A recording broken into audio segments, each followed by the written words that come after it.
ইডিস্ট্রিক্ট website আসার পর আমাকে বেশ কিছুজন জিজ্ঞেস করছে যে ইডিস্ট্রিক্ট ওয়েবসাইটটা বেটার প্রসেস না আগেরটা বেটার প্রসেস ছিল, মানে অফলাইনে যে প্রসেসটা ছিল।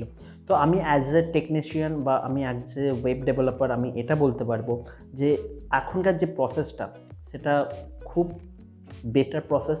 কারণ এখানে আপনাকে প্রচুর পরিমাণে ভিড়ের মধ্যে যেতে হচ্ছে না। এই করোনার সময় তো প্রচুর পরিমাণে হেল্প হয়েছে এটা। আপনাকে লাইন দিতে হচ্ছে না, হয়তো একটু ওয়েট করতে হচ্ছে কিন্তু সেটা আপনার বাড়িতে। ওকে, তো সেই দিক দিয়ে অনেক বেটার।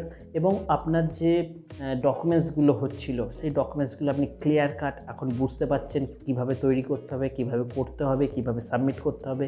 তো সেই জিনিসগুলো আগে অনেক প্রবলেম ছিল, আগে অনেক এজেন্টকে ধরতে হতো, অনেক টাকা খরচা হতো, কিন্তু এখন সেটা অনেক কমে গেছে এবং অনেক পারফেক্ট কাজ হচ্ছে। তো সেই জন্যে এখনকার সাইটকে থামস আপ।